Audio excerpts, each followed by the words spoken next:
Hi friends, good morning all. Daily morning 6 o'clock நம்மளுடைய சேனலில் வந்து 2024 ஜான் டு ஏப்ரல் மந்த் இருக்கிற கரண்ட் நியூஸை டெய்லி ரீகால் பண்ணிட்டு வரோம். ஓகே, இன்னொரு டாப்பிக்குள்ளே நம்ம போயிடலாம். ஃபஸ்ட்டு என்னென்னு பார்த்தீங்கன்னா, தமிழ்நாட்டில் ரீசெண்டாக ஒரு 4 புதிய மாநகராட்சியில் வந்து உருவாக்கியிருக்காங்க.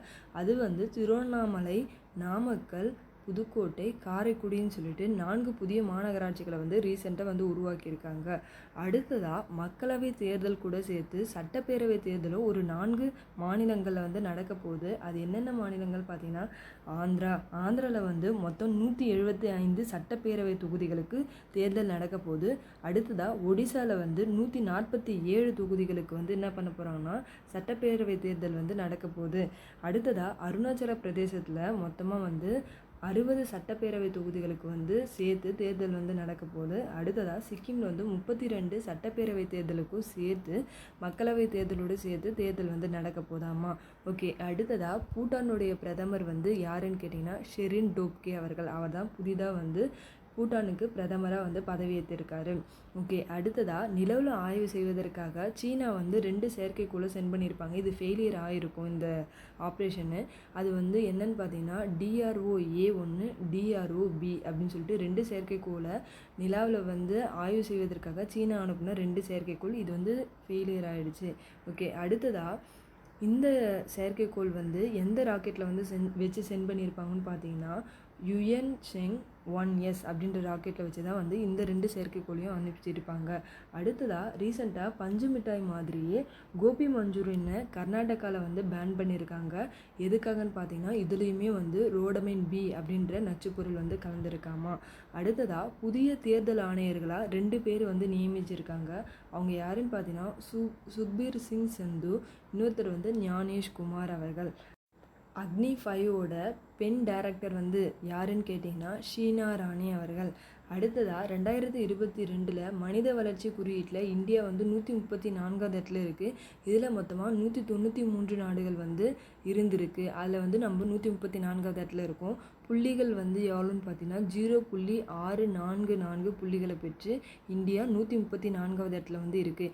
இது வந்து ஐநாவினுடைய வளர்ச்சி திட்டத்தின் மூலம் வெளியிடப்பட்ட ஒரு அறிக்கை. அடுத்ததாக இதில் 2021 நம்மளோட இந்தியா மனித வளர்ச்சி குறியீட்டில் 135வது இடத்துல இருந்தது. இப்போது ஒரு இடம் முன்னேறி 134வது இடத்துல வந்து இருக்கும். ஓகே, அடுத்ததாக 2022 பாலின சமத்துவமின்மையில் இந்தியா வந்து 108வது இடத்துல வந்து இருந்ததாமா. அதுவே 2021 பார்த்தீங்கன்னா 122வது இடத்துல வந்து இருந்திருக்கு. ஓகே, எந்தெந்த காரணிகள் எல்லாம் பாலின சமத்துவமின்மையை வந்து நிர்ணயிக்குதுன்னு பார்த்தீங்கன்னா 1 இனப்பெருக்க ஆரோக்கியம், அதுவும் 2வது அதிகாரமளித்தல், 3வது வந்து தொழிலாளர் சந்தை. இந்த 3 ஃபேக்டர்ஸ் தான் வந்து பாலின சமத்துவமின்மையை வந்து டிட்டர்மைன் பண்ணுது. ஓகே, அடுத்ததாக 2வது உலக தமிழ் செம்மொழி மாநாடு 2025 சென்னையில் வந்து நடக்க போகுது. 1வது செம்மொழி மாநாடு அப்போ எப்போ நடந்ததுன்றதையும் ரீகால் பண்ணிக்கணும் இல்லையா.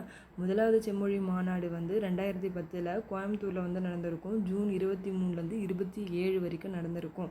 இது நல்லா ஞாபகம் வச்சுக்கோங்க. ஓகே, அடுத்ததாக அருணாச்சல பிரதேசத்தை வந்து சைனா என்ன நியமிச்சிருக்காங்கன்னு பார்த்தீங்கன்னா தெற்கு திபெத் அப்படின்னு சொல்லிட்டு அழைக்கிறாங்க. ஓகே, அடுத்ததாக மாற்றுத்திறனாளிகள் பிரிவில் தேசிய அடையாளமாக தலைமை தேர்தல் ஆணையத்தால் நியமிக்கப்பட்டவங்க யாருன்னு பார்த்தீங்கன்னா ஷீதல் தேவி. இவங்க வந்து பாரா வில்வித்தை வீராங்கனை.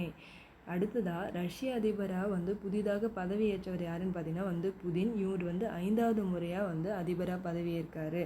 அடுத்ததாக தெலுங்கானா மாநிலத்தினுடைய முதல் பெண் ஆளுநர் யாருன்னு கேட்டிங்கன்னா தமிழிசை சவுந்தரராஜன் அவர்கள். இவங்க தமிழ்நாட்டை சேர்ந்தவங்க. இவங்க வந்து 2019 செப்டம்பர் 8 வந்து அந்த பதவியை ஏற்றுக்கொண்டிருப்பாங்க. தெலுங்கானா மாநிலத்தில் இருக்கிற அந்த ராஜ்பவனில் முதல் முறையாக மக்கள் தர்பார் நடத்திய ஆளுநர் அப்படின்ற பெருமை வந்து இவங்களே சேரும். ஓகே, அடுத்ததாக அறிமுக டெஸ்ட் போட்டியிலும் சரி 100வது டெஸ்ட் போட்டிலையும் சரி 5 விக்கெட்டுகளை வந்து வீழ்ச்சிய முதல் வீரர் அப்படின்ற பெருமையை வந்து ரவிச்சந்திரன் அஸ்வின் அவர்கள் வந்து பெற்றிருக்காரு. ஓகே ஃப்ரெண்ட்ஸ், இன்னோட கரண்ட் அஃபேர்ஸ் வந்து இதோட கம்ப்ளீட் ஆகுது. Thank you all.